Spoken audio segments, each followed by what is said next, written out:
Hello everyone, আসসালামু আলাইকুম। আমি অলিউর রহমান। আজকের ভিডিওটা মানব সভ্যতার একটা গুরুত্বপূর্ণ প্রফেশনকে নিয়ে আমি তৈরি করছি। এমন কোন প্রফেশন আছে যাদের কাজের ফল মানুষ প্রত্যেক দিন পায়, কিন্তু তাদের অবদান নিয়ে অনেক সময় খুব বেশি আলোচনা হয় না, বরং সমালোচনাটাই বেশি হয়। এমন কোন প্রফেশন আছে যাদের কাজের প্রকৃত মূল্য অনেকেই বুঝতে পারেন তখনই যখন নিজের পরিবারের কেউ সেই সেবার প্রয়োজন অনুভব করেন। এমন কোন প্রফেশন আছে যেখানে তাদের কর্মক্ষেত্রই তাদের ফার্স্ট প্রায়োরিটি হয়। যে কোনো বন্ধ, যেমন ঈদ, পূজা, যেমন অন্যান্য সরকারি বন্ধতেও তাদের থাকতে হয় তাদের কর্মক্ষেত্রের মধ্যেই। এমন কোন প্রফেশন আছে যেখানে একজন মানুষের জীবনের সবচেয়ে কঠিন মুহূর্তে তার পাশে দাঁড়ানোই ডেইলি রুটিন ওই প্রফেশনের। আপনারা কি আন্দাজ করতে পারছেন? আচ্ছা বলুন তো, কোন প্রফেশনের কথা আমি বলছি?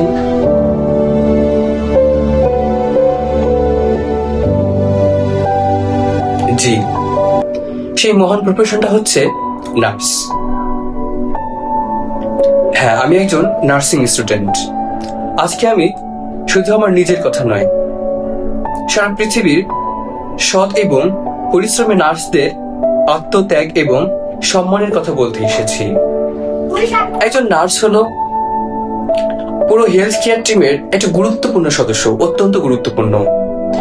Patient assessment, continuous monitoring, critical care এবং হেলথ কেয়ার এডুকেশন, ইমোশনাল সাপোর্টের ক্ষেত্রে, কোয়ালিটি পেশেন্ট কেয়ারের সব ক্ষেত্রেই একজন নার্স গুরুত্বপূর্ণ ভূমিকা পালন করে থাকে।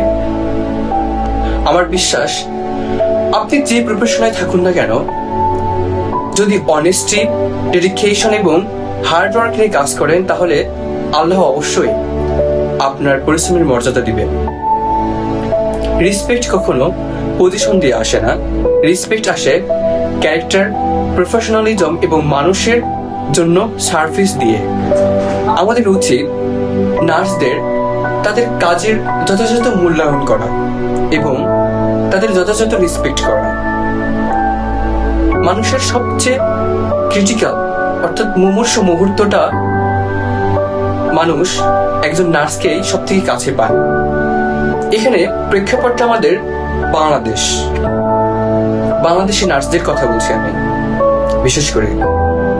আসুন আমরা এমন একটা বাংলাদেশ গড়ে তুলি যেখানে প্রতিটি health care professional, doctor, nurse, midwife